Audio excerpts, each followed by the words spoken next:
Hi, I'm Ms. Makalanjan Emric T, third year Delta, BS Criminology. Poverty and economic inequality. Ayon sa strain theory ni Robert Merton, nagkakaroon ng strain o matinding pressure ang mga tao kapag hindi nila makamit ang mga layuning pinahahalagahan ng lipunan, tulad ng pag-asenso at pagkakaroon ng pera sa legal o tamang paraan. Kapag kulang ang oportunidad, edukasyon o trabaho, may ilan na napipilitang gumawa ng krimen bilang alternatibong paraan. Ayon sa UNODC, mataas ang ugnayan ng income, inequality at violent crime.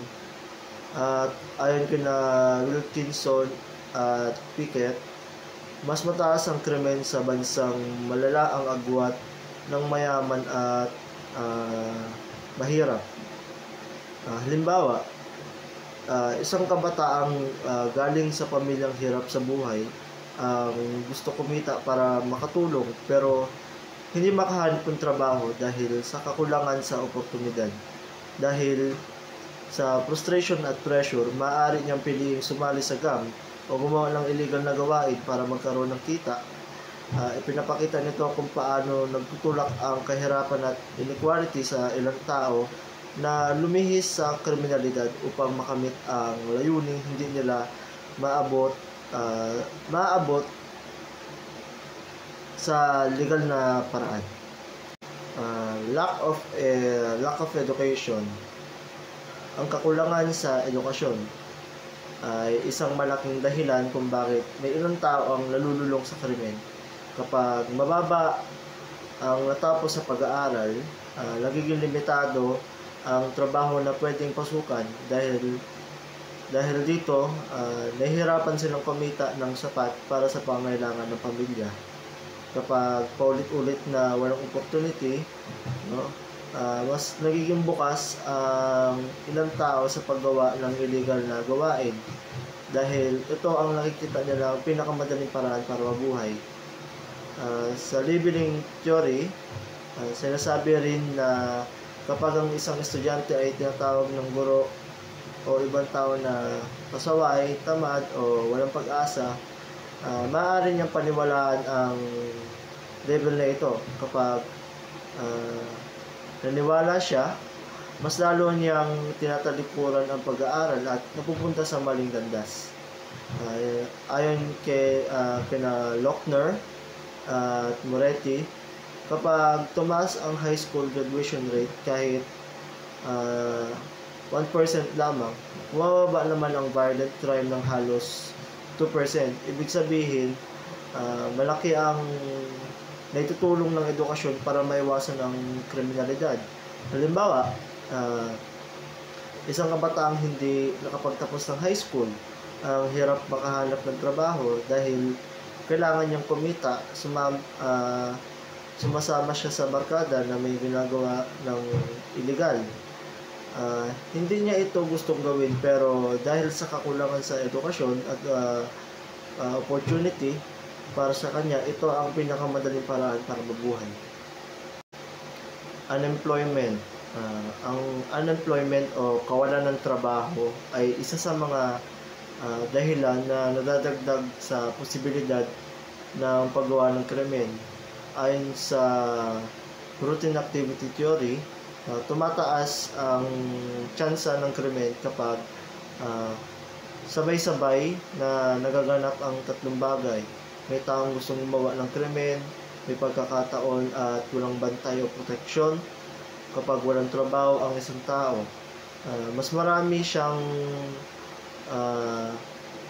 idle time o oras na walang ginagawa at mas kaunti ang kita. Dahil dito, mas nagiging bukas ang posibilidad na mapunta siya sa maling gawain para punan ang pangangailangan. Ipinapakita ng pag-aaral ni Britt na malaki ang ugnayan ng youth unemployment sa pagtaas ng kriminalidad. Kapag walang trabaho ang kabataan, mas mataas ang tsansang malulong sa petty crimes o mas seryosong paglabag. Ayon din sa uh, European Journal of Criminology, madalas na konektado ang matagal na unemployment sa pagdami ng property crime tulad ng pagnanakaw, pagkuha ng mga gamit o burglary. Halimbawa, isang kabataang matagal nang walang trabaho ang nahihirapang suportahan ang sarili dahil wala siyang kita at marami siyang oras na walang ginagawa. Sumasama siya sa mga kaibigang sangkot sa pagnanakaw ng gamit para ibenta. Sa ganitong sitwasyon, makikita kung paano ang kawalan ng trabaho ay magbubukas ng pagkakataon at nagtutulak sa ilan na gawa ng krimen. Family structure and parenting. Ayon sa social control theory ni Travis Hirsch, ang malalakas na ugnayan sa pamilya tulad ng pagmamahal, pag-aaruga at gabay ay nakakatulong para maiwasan ng problemang pag-uugali. Kapag matibay ang relasyon ng bata sa magulang, mas madali silang sumunod sa batas at umiwas sa krimen. Pero kapag galing sa broken family, nakakaranas ng neglect o abusive ang magulang, mas mataas or mas tumataas ang panganib na malulong sa maling gawain dahil kulang sila sa gabay, disiplina at emotional na suporta. Ayon kay Farrington, ang kawalan ng maayos na parental supervision at pagkakaroon ng kamag-anak na kriminal ay malalakas na predictor ng youth offending.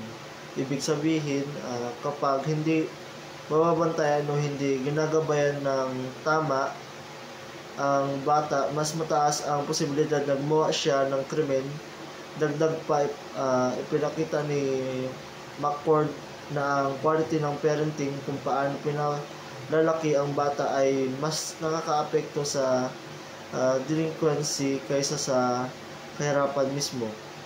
Halimbawa, isang bata na lumaki sa bahay na may madalas na away, walang patnubay at hindi napapansin ng magulang, ang mas malaki ang tsansang sumali sa barkadang gumagawa ng vandalism o pagnanakaw dahil kulang siya sa pagmamahal at disiplina sa bahay. Sa barkada niya, hinahanap ang suporta kahit pa maling impluensya ito. Peer influence and gangs. Ayon sa differential association theory ni Edwin Sutherland, natututunan ng tao ang kriminal na pag-uugali mula sa mga kasama niya. Kapag ang kabataan ay madalas na nakikipag-ugnayan sa mga kaibigang gumagawa ng mali tulad ng pagnanakaw, paggamit ng droga o pananakit, mas malaki ang posibilidad na gagayahin nila ito. Mas malakas ang impluwensya ng barkada, lalo na sa mga panahong naghahanap sila ng pagkakabilang. Pinakita ni War na ang peer influence ay isa sa pinakamalalakas na dahilan ng adolescence delinquency. Dagdag pa, nakita ni na Tom Berry at iba pa na mas maraming krimen ang nagagawa ng mga kabataang kasapi ng gang kaysa sa mga hindi kasali.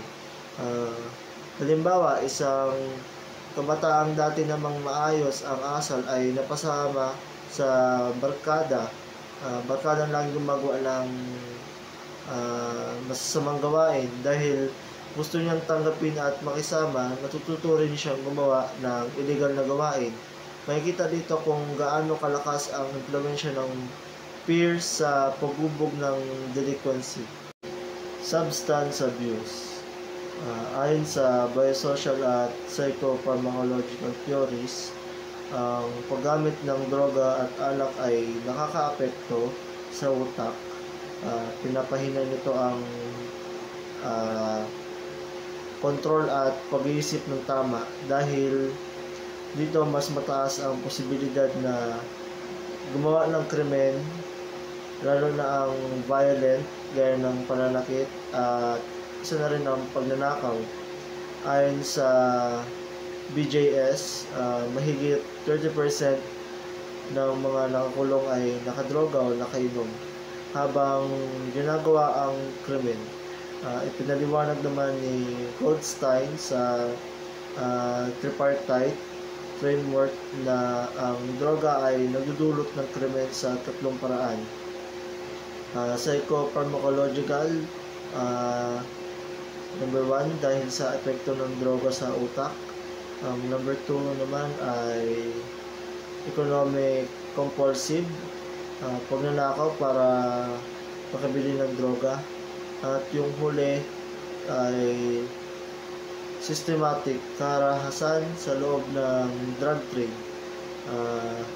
Halimbawa, isang lalaki ang nakainom ng alak, nawalan ng kontrol at nakipag-away ng resulta sa pananakit at paglabag sa batas. Urbanization and neighborhood disorganization.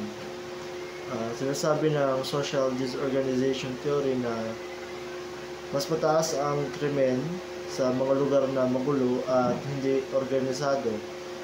Yung may matinding kahirapan, madalas ang lipat ng tao at halo-halong populasyon na hindi magkakakilala. Dahil dito, humihina ang ugnayan ng komunidad at wala nang nagbabantay sa paligid. Ayon kina Samson at Groves, tumataas talaga ang krimen kapag mahina ang social control. Pinaliwanag din ng broken windows theory na kapag maraming sirang gusali, basura at vandalism, mas nagiging maluwag ang pakiramdam ng tao na gumawa ng krimen. Halimbawa, isang barangay na maraming bakating bahay, silang kalsada at madalas lipatan ng mga nakatira dahil walang masyadong nakakilala at walang pakialamanan, mas madaling mangyari ang snatching o vandalism.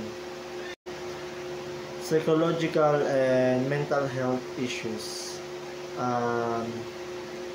Ayon sa psychological theories of crime, may ilang taong mas mataas ang posibilidad na gumawa ng krimen dahil sa personalidad nila. Halimbawa, sobrang impulsive, madaling magalit o hirap kontrolin ang emosyon. May mga mental health issues din tulad ng antisocial personality disorder na konektado sa mas agresibong asal, pero mahalagang tandaan na hindi lahat ng taong may mental illness ay marahas. Kadalasan nga sila pa ang mas nagiging biktima. Halimbawa, isang tao na may matinding impulsivity at hirap mag-isip bago kumilos ay maaaring bigla na lang maluntok kapag naiinis, kaya mas mataas ang chance na masangkot sa violent crime. Cultural and media influence. Ayon sa cultural deviance theory, maaaring maimpluwensyahan ang isang tao ng kultura o media na palagi niyang nakikita. Kapag expose ang isang tao na sa mga palabas, video, games o grupo na normal lamang ang karahasan o maling gawain, posibleng matutunan niya itong gayahin. Pinakita ito sa Bandura's Bobodal experiment, kung saan ginaya ng mga bata, ang agresibong kilos na nakita nila sa adults. May mga pag-aaral din tulad ng kay Anderson na nagsasabing ang paulit-ulit na paglalaro ng violent video games ay maaaring magpataas ng aggression. Halimbawa, kung ang isang kabataan ay laging nakikipag-banding sa barkadang naninigarilyo, nagiinom at nakikipag-away, at sabay pa silang nanonood ng violent content, mas nagiging normal sa kanya ang ganitong asal at posibleng gayahin niya rin ito. Criminal justice system failures. Ayon sa labeling theory ni Howard Becker, minsan ang sistema ng hustisya ay naging dahilan kung bakit lalo pang nagkakaroon ng kriminal na pagkakakilanlan isang tao. Kapag ang isang tao ay nalabelan bilang kriminal, madalas na tinatrato siya ng masama ng lipunan, hindi na makahanap ng trabaho, hindi na pinagkakatiwalaan, at minsan ay tinuturing na masasama kahit nagsisikap na magbago. Dahil dito tumataas ang posibilidad na bumalik sila sa krimen dahil karamdam nila ay wala na silang ibang pagkakataon. Ay kay Pager, malaki ang nababawas sa tsansang makahanap ng trabaho kapag may criminal record, lalo na sa minorities. Idinagdag pa ni Braithwaite na kung ang isang tao ay pinapahiya at hindi binibigyan ng paraan para makabalik sa lipunan, mas lalo silang nagkakaroon ng criminal na identity. Halimbawa, isang lalaki ang nakakulong dahil sa nagawa nitong krimen. Paglabas niya, hindi siya matanggap sa kahit anong trabaho dahil ex-convict siya. Dahil walang kita, napilitan siyang bumalik sa pagnanakaw. Sa ganitong paraan, ang sistema mismo nakatulong para maulit ang krimen.